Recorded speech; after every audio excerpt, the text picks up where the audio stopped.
ونحضر الحاضر في هذا المجلس مجلس الوقوف في عرفة إن شاء الله منهم صلاة وسلاما دائمين من اليوم إلى أن يبعث الناس غدا وبعد. معاشر واقفين والواقفات في عرفة أوصيكم ونفسي بتقوى الله فقد فاز المتقون. فقال الله تعالى في كتابه الكريم وهو أصدق القائلين الحج أشهر معلومات فمن فرض فيهن الحج فلا رفث ولا فسوق ولا جدال في الحج. وقال عليه الصلاة والسلام ستدعى عليكم الأمم كما تدعت الأكلة إلى قصعتها. قيل يا رسول الله أو من كيلة جملتنا يومئذ قال بلى بل أنتم كثير ولكنكم غثاء كغثاء السيل وستنزعون من قلوب عدوكم المحبة عنكم وستلقى في قلوبكم الوهن. قالوا وما الوهن يا رسول الله فأجاب عليه الصلاة والسلام الوهن حب الدنيا وكراهية الموت. الله أكبر subhanallah walhamdulillah. Sungguh begitu lama kita menanti untuk hadir di Arafah. Bertahun kita menabung, bertahun kita mengurusi administrasi sampai akhirnya datanglah detik-detik bersejarah itu kita melaksanakan wukuf Arafah. Arafah dinamakan Arafah karena satu makna yang sangat besar. Arafah dinamakan Arafah karena ini merupakan pertemuan manusia terbesar di muka bumi. This is the greatest gathering on earth. Ini adalah pertemuan manusia yang paling besar sejagat raya. Tidak ada pertemuan yang sebesar ini dengan pakaian yang sama, dengan waktu yang sama, dengan doa yang sama, dengan ucapan yang sama, menghadap kiblat yang sama. Semua dari kita jutaan orang berkumpul di sini menyambut panggilan Allah Subhanahu wa taala, labbaik Allahumma labbaik, labbaik la syarika laka labbaik, innal hamda wa ni'mata laka wal mulk la syarika lak. Kenapa dinamakan Arafah? Dan kenapa kita datang ke Arafah? Arafah terdiri dari kata Ain, Ro, dan Fa. Bimakna Arafah mengetahui. Arafah juga bimakna ma'rifah, pengetahuan. Arafah juga bimakna irfan, knowledge. Arafah juga bimakna ta'rif, memberitahu tentang sesuatu. Dan yang lebih dahsyat, Arafah adalah bimakna i'tiraf, satu pengakuan. Disinilah kita disuruh mengetahui who we are, siapa diri kita yang sesungguhnya. Siapa yang kita tidak pernah merencanakan hadir ke dunia, yang tidak pernah mengisi formulir, and we never pay any single penny for our breath. Dan kita tidak pernah membayar 1 sen pun untuk nafas kita.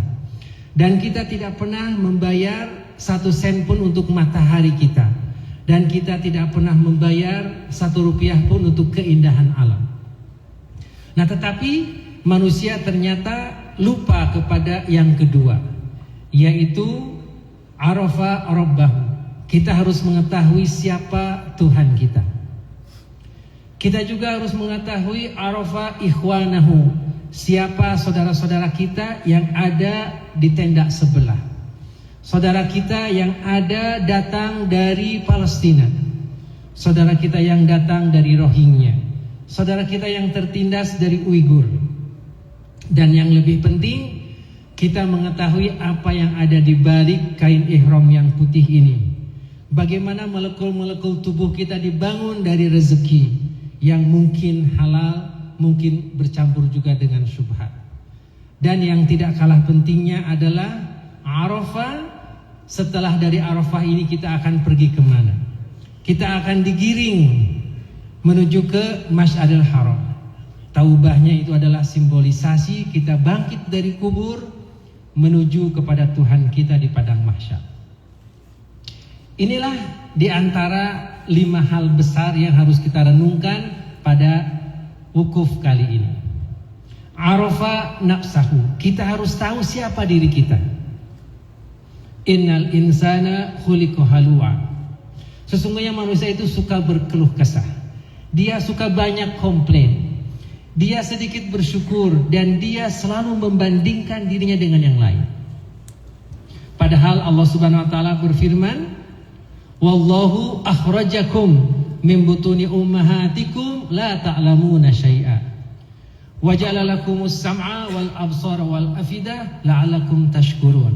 And remember, when Allah Subhanahu wa taala take you out from the uterus of your mother, at that particular moment you know nothing. You know nothing, and Allah give you eyes to see with, and Allah give you ear to listen with, and Allah give you brain to think with. All of these faculties are to make syukur to Allah Subhanahu wa taala. Kata Allah dalam surat An-Nahl ayat 78 dikatakan, dan ingatlah ketika Allah mengeluarkan kamu dari rahim-rahim ibumu. Pada saat kamu keluar dari rahim, kamu tidak tahu apapun. Kenapa Allah mengatakan tidak tahu apapun, bukan tidak memiliki apapun? Pada saat itu kita tidak tahu siapa nama ibu kita. Saat itu kita tidak tahu siapa nama ayah kita. Saat itu kita tidak tahu di rumah sakit mana kita lahir. Dan terkadang 7 hari 7 malam kita belum bernama. Kata Allah, dan aku berikan kamu penglihatan, aku berikan kamu pendengaran, aku berikan kamu pemikiran. Dengan semua ini kamu menjadi bayi, kemudian tumbuh menjadi anak kecil, tumbuh menjadi remaja, tumbuh menjadi dewasa, tumbuh menjadi sarjana, tumbuh menjadi eksekutif, tumbuh menjadi profesional, tumbuh menjadi pengusaha, tumbuh menjadi menteri, menjadi presiden, and then you forget yourself. Ketika kamu sudah menjadi seseorang, kamu lupa dari mana kamu datang. Kata Allah, kullu syai' min Allah, kullu syai' lillah, wa kullu syai' tahta raqabatillah, wa kullu syai' lihusuli mardatillah, li'anna kulla syai' sayarji ilallah. Everything comes from Allah. Everything belongs to Allah. Everything is controlled by Allah. Everything shall be dedicated to seek the blessing of Allah, because everything shall return to Allah. Ingatlah, semuanya datang dari Allah. Kita tidak pernah berencana. Semuanya adalah milik Allah. Semuanya di bawah kontrol Allah. Oleh karena itu, semuanya hanya dan hanya untuk mencari ridho Allah. Dan ingatlah, semuanya akan kembali kepada Allah.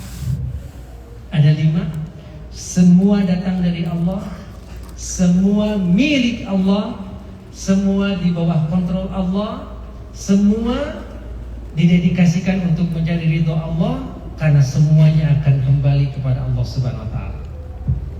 Itulah inti daripada tauhid. Kita mengenal Tuhan kita yang terkadang kita lupa. Kata Allah Subhanahu wa taala, kalian harus tahu siapa aku. Innalillahi tis'ina isman mi'atu ila wahid faman asoha dakhalal jannah. Dalam cara kita mengenal Tuhan kita, kita harus tahu siapa nama-nama Tuhan itu. Tuhan memiliki lebih dari 99 nama. Dialah Al-Khaliq, Al-Bari, Al-Musawwir, Al-Mu'izz, Al-Mudhil, Al-Ghaffar. Dialah Tuhan yang maha pengasih, Tuhan yang maha penyayang, Tuhan yang maha luas rahmatnya. Tapi ingat, dia pun adalah Al-Muntaqim, Tuhan yang maha keras siksanya. Tuhan yang tidak menyisakan sedikit pun hitungan yang dilakukan oleh hambanya. Karena dialah Al-Hasib, Tuhan yang maha menghitung. Dialah Al-Muhsi, Tuhan yang hitungannya sangat detail. Dia juga adalah Al-Alim, Tuhan yang Maha mengetahui secara horizontal. Every single thing Tuhan itu tahu. Allah itu tahu. Tetapi lebih dahsyat lagi, Allah menamakan dirinya Al-Khabir. Apa artinya Khabir? Allah yang masuk ke dalam ubun-ubun kita, masuk ke dalam otak kita, masuk ke dalam sel dalam mata kita yang jumlahnya lebih dari 100 miliar sel, dan Allah tahu bagaimana cara kerja sel itu. Itulah namanya Al-Khabir. Dan Allah adalah Tuhan Al-Jami' yang akan mengumpulkan kita semua. Dan Allah adalah Tuhan Al-Muhit yang meliputi kita semua. Nah, seorang yang i'tiraf, mengakui dia akan tunduk dan tidak takabur di muka bumi ini karena dia adalah nothing. Itulah namanya tauhid asma wa sifat. Harapannya dengan tauhid asma wa sifat, dia akan semakin mengapresiasi bahwa betapa banyak karunia Allah. Dia menciptakan langit sebelum kita lahir. Dia menciptakan bumi sebelum Adam hadir. Dia menciptakan sungai sebelum ada makhluk di muka bumi ini. Dan menciptakan air sebelum ada manusia dan binatang. Bahkan yang lebih dahsyat, dia sudah menyiapkan susu sang bayi di sang ibu sebelum dia lahir. Dan dia sudah mempersiapkan rasa kasih sayang sang ibu dan rasa perjuangan sang ayah sebelum kita lahir. Itulah Rahman dan Rahimnya Allah kepada kita. Itu namanya tauhid rububiyah. Jadi kalau kita sekarang menghitung berapa harga bensin 1 liter, mungkin kita komplain karena harga bensin itu bisa mencapai 15.000, 20.000. Sesungguhnya harga bensin itu 1 liter bukan 20.000, bukan 17.000. Kenapa coba?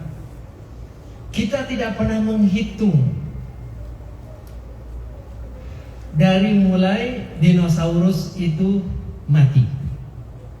Kita tidak pernah menghitung dari sapi, kerbau, dan fosil-fosil itu mati jutaan tahun yang lalu. Dan dari gajing dinosaurus itu kemudian masuk ke dalam relung-relung batu, kemudian membentuk menjadi shell oil, kemudian kumpul dalam satu cekungan. Datanglah Pertamina sekian juta tahun yang lalu menurunkan pipanya. Yang kita hitung itu cuma eksplorasi dan eksploitasi. Tapi kita tidak pernah membayar dinosaurus. Kita tidak pernah membayar berapa juta watt, dan kita tidak pernah membayar satpamnya, malaikat. Jadi sesungguhnya 1 liter bensin itu harusnya 10 miliar. Karena kita tidak pernah menghitung semua harganya. Itulah lupa kita kepada Allah Subhanahu wa taala. Itulah lupa kita kepada Allah Subhanahu wa taala. Sama seperti ibu-ibu ketika membeli tongkol, harganya 15.000, 20.000, bukan 15, 20.000. Karena kita tidak pernah membantu proses ibu tongkol melahirkan. Dan kita tidak pernah bagaimana telurnya itu disapih. Dan kita tidak pernah menghitung bagaimana aliran air ke sang bayi tongkol. Dan kita tidak pernah menghitung bagaimana zooplankton itu ditebar. Dan kita tidak pernah menyapihnya sampai tongkol itu bisa dipancing. Yang kita hitung adalah berapa nelayan lebar jaring, berapa petromak, berapa bensin, kemudian berapa untung untuk TPI, dan berapa untung untuk tengkulak, dan berapa untung untuk grosir. Itu yang kita hitung. Betapa banyak proses di belakang itu yang tidak pernah kita hitung. Samakan dengannya harga batu bara, samakan dengannya harga bauksit, samakan dengannya harga aluminium dan nikel. We never ever calculate properly. Kita tidak pernah menghitung dengan benar. Itulah karunia Allah Subhanahu wa taala kepada kita yang ditegaskan oleh Allah, wa in ta'uddu ni'matallahi la tuhsuha. Jikalau engkau mencoba untuk menghitung-hitung nikmat Allah, engkau tidak pernah bisa. Tauhid asma wa sifat, tauhid rububiyah. Nah, harapannya setelah itu kita masuk kepada tauhid yang lebih tinggi, yaitu tauhid uluhiyah. Kita menyembah Allah dengan semua kesadaran ini. Karena kita diciptakan olehnya, karena rezeki datang daripadanya, matahari miliknya, bulan bintang miliknya, air daripadanya, tongkol daripadanya, bensin daripadanya, maka sudah sewajibnya lah kita menyembah Allah. Qul ana rabbukum, katakanlah aku adalah Tuhanmu, fa'budun, maka sembahlah aku. Maka sesungguhnya ketika kita menyembah Allah, kita itu naik tingkatnya. Kenapa? Kita tidak mengikuti syaitan.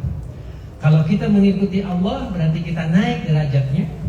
Dan jika kita mengikuti hawa nafsu kita, justru kita menjadi turun.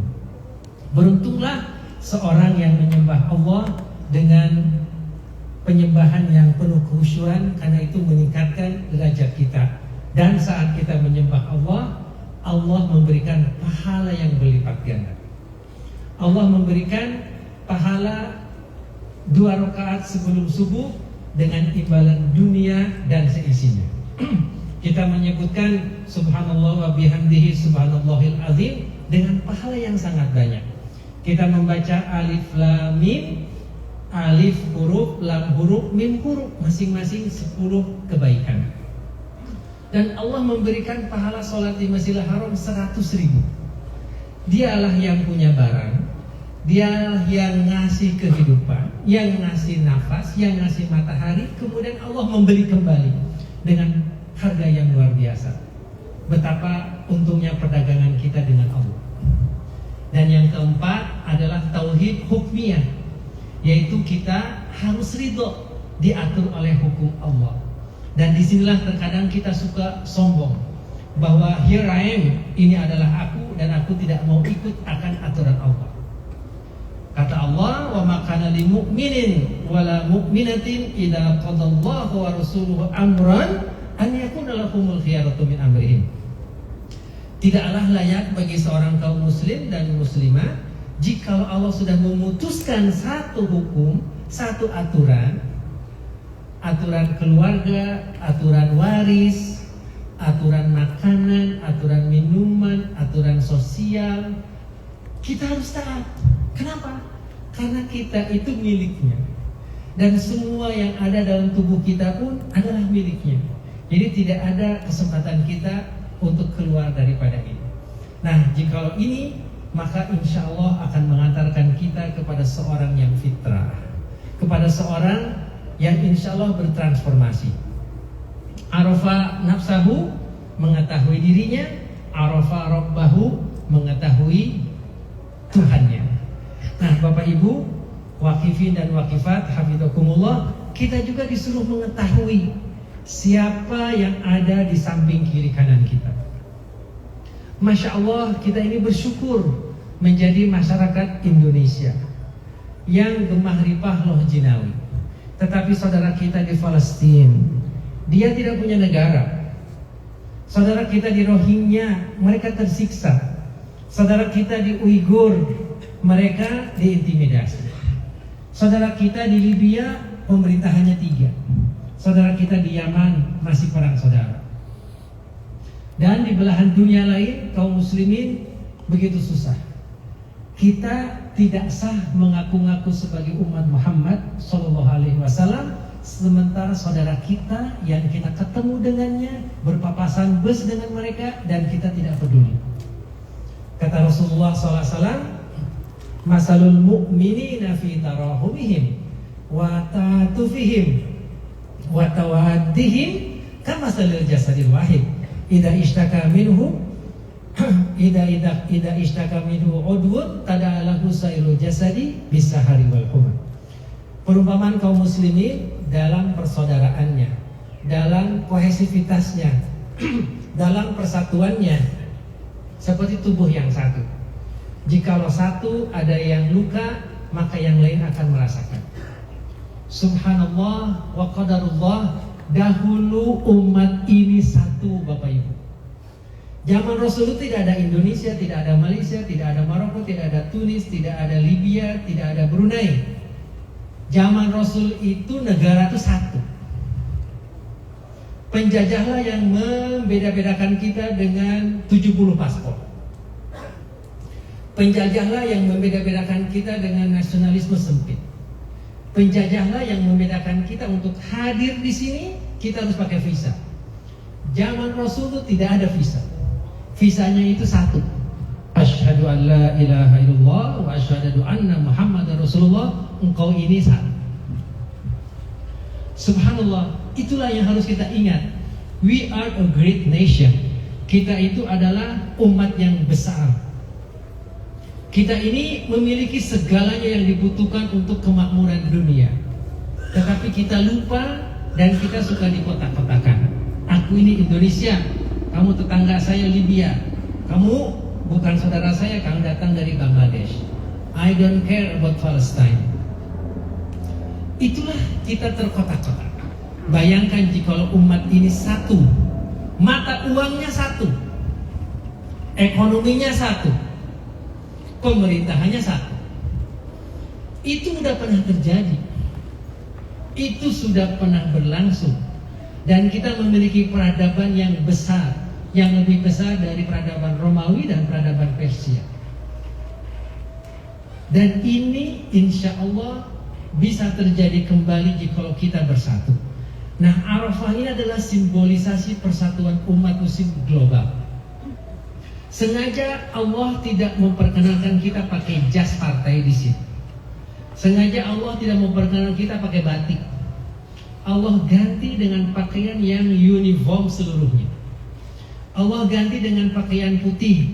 Artinya kamu dengan saudara kamu dari Palestina itu sama.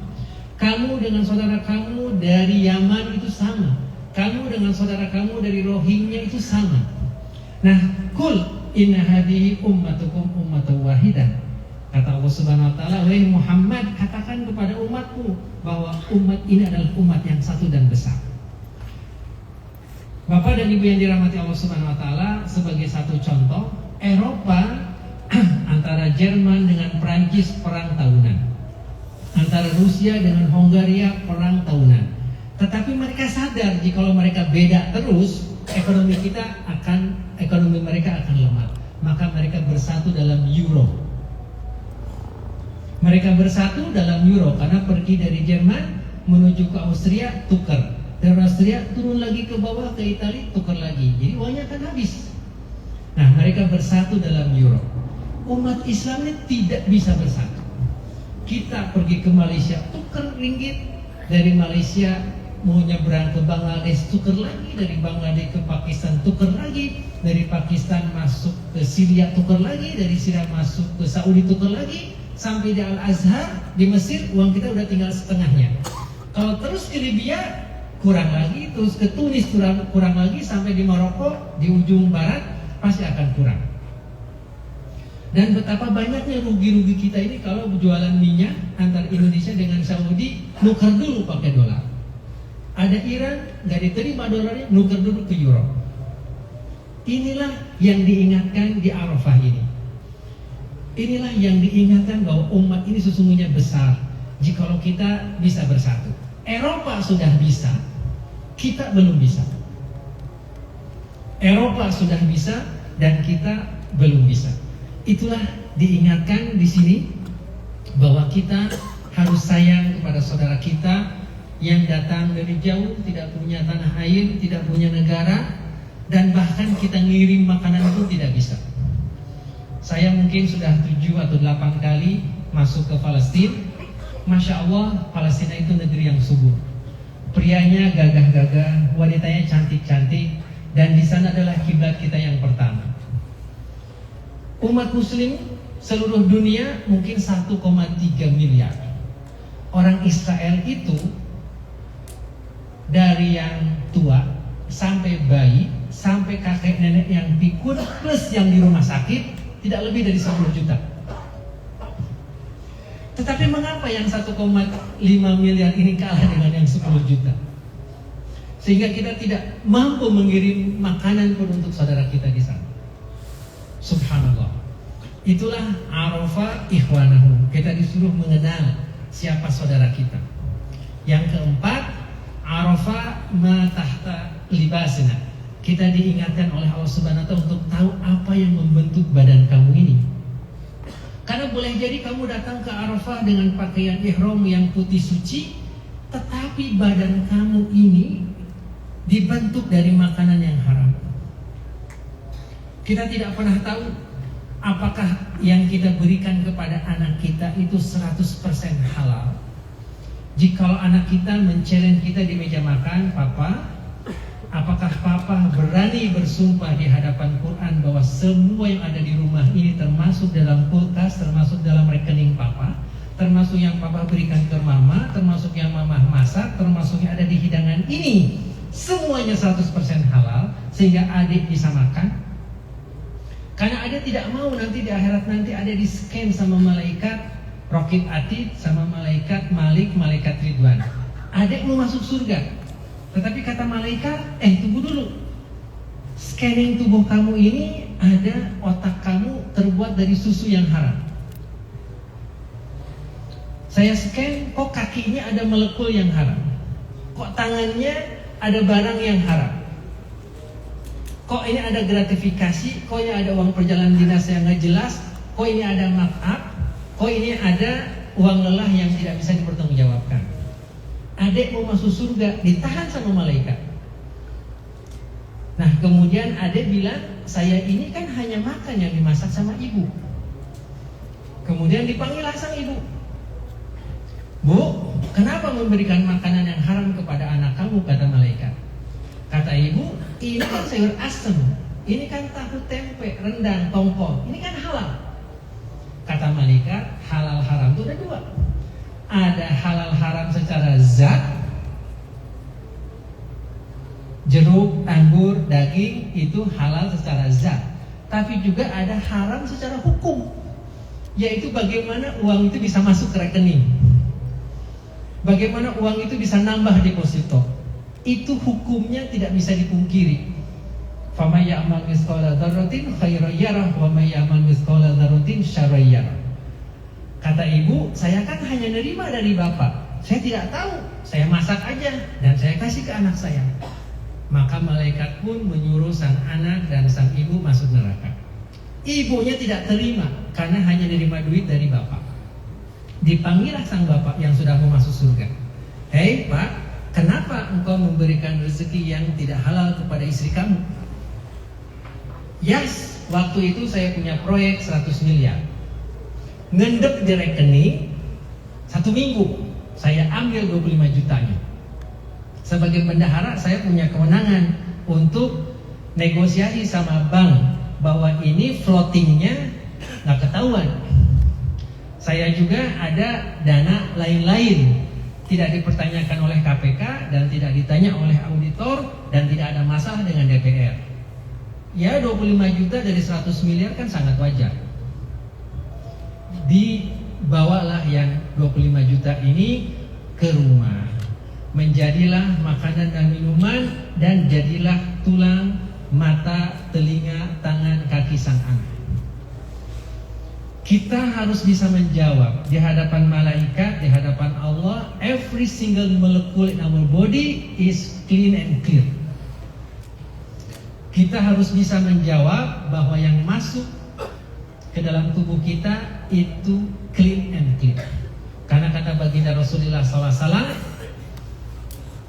lahmun nabata min haramin fanaru aulabi, daging yang tumbuh dari rezeki yang haram bagiannya adalah neraka.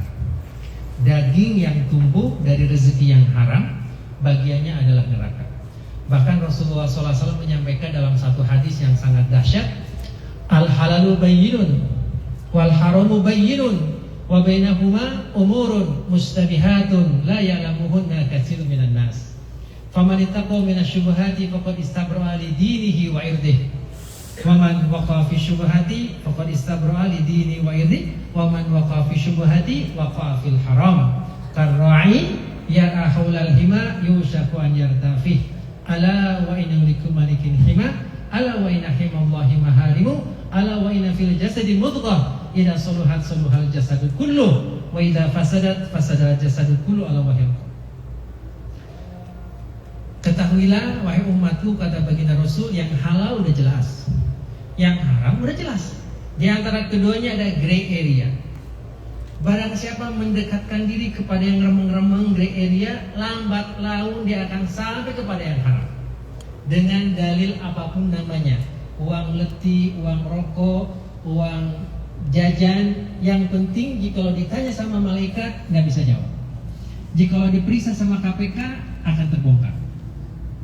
Taubahnya seperti seorang pengembala mengelilingi kebun orang lain, dia membawa gembalaannya, dia tidak masuk, tapi gembalaannya merusak kebun orang lain. Jika ada sesuatu di dalamnya, maka kambingnya akan masuk dan memakan rumput orang lain. Kata baginda Rasul, ketahuilah bahwa setiap raja memiliki larangan, dan Allah raja di raja memiliki yang diharamkannya.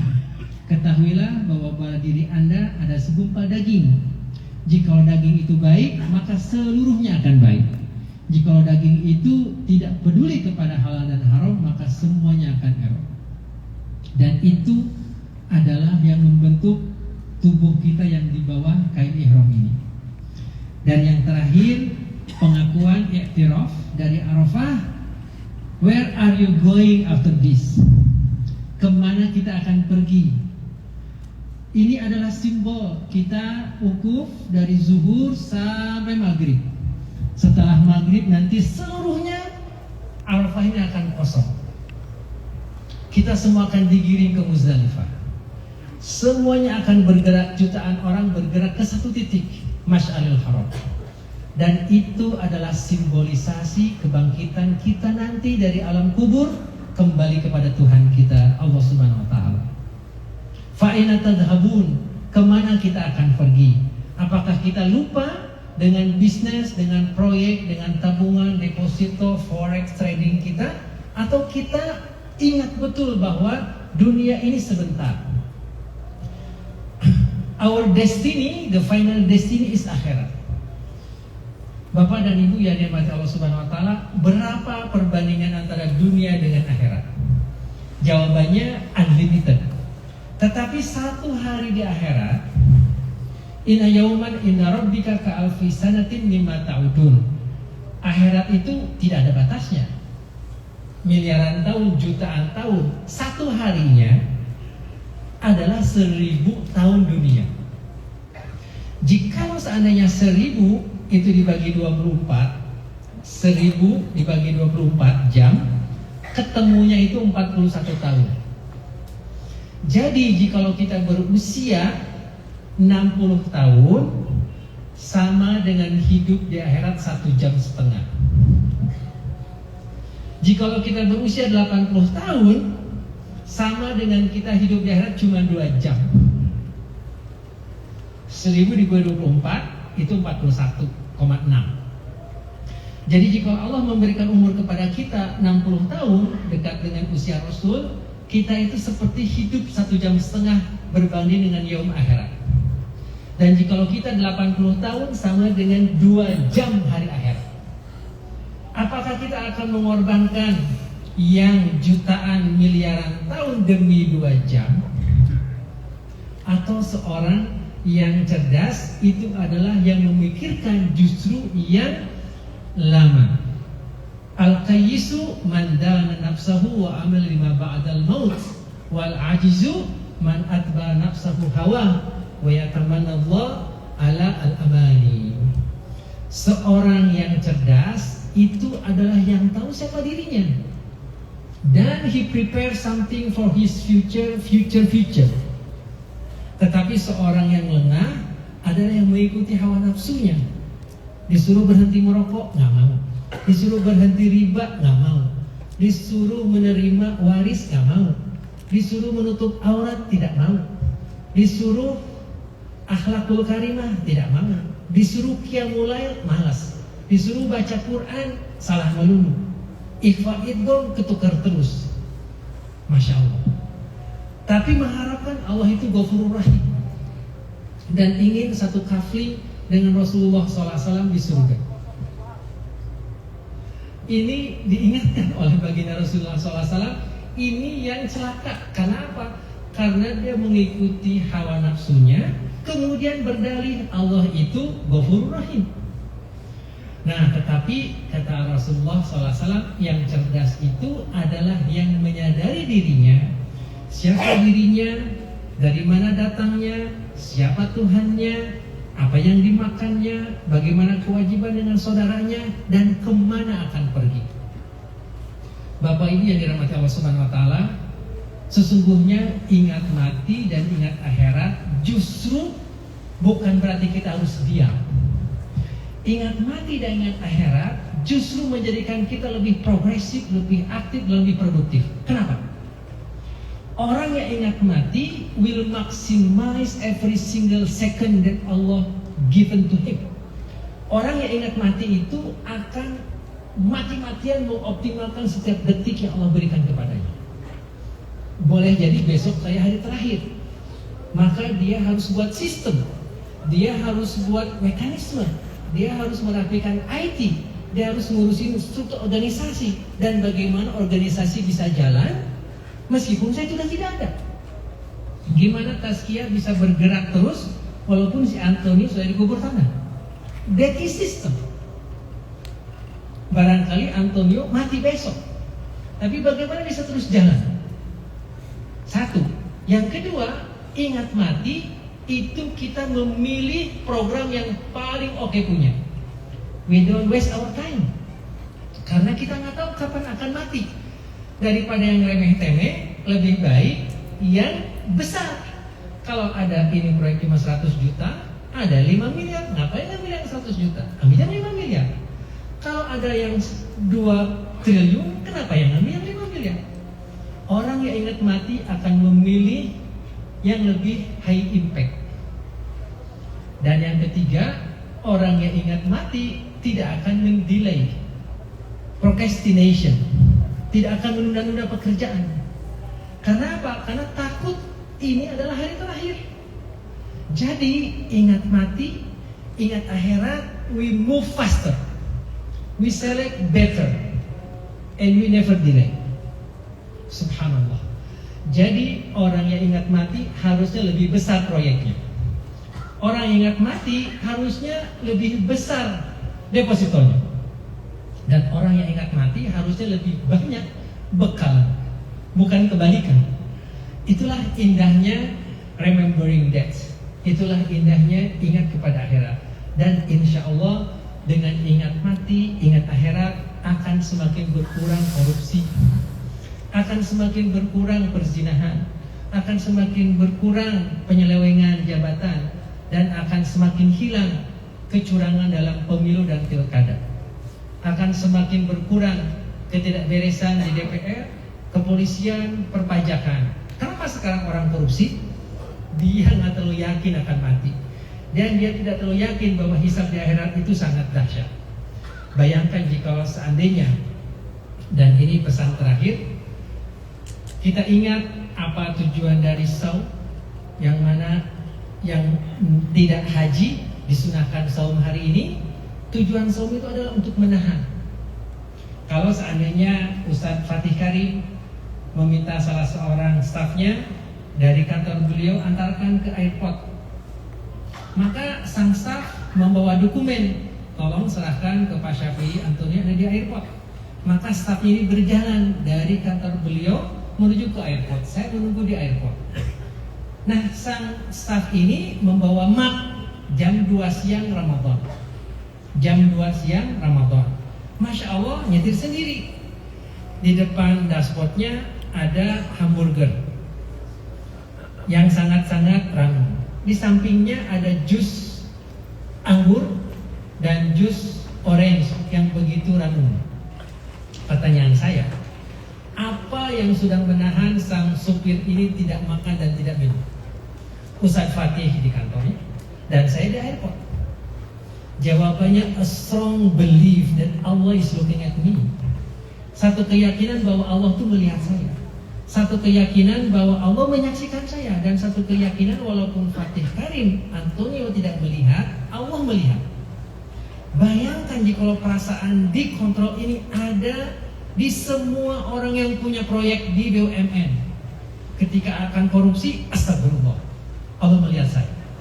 Bayangkan ketika perasaan ini ada di semua hakim Indonesia, astagfirullah, saya tidak akan menghukum sesuai dengan KUHP.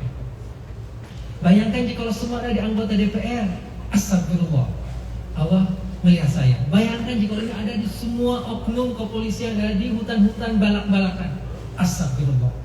Bayangkan jika ini ada di setiap kantor pemerintahan dan swasta Republik Indonesia. Betapa triliun kita bisa hemat hanya dengan semangat dikontrol Allah.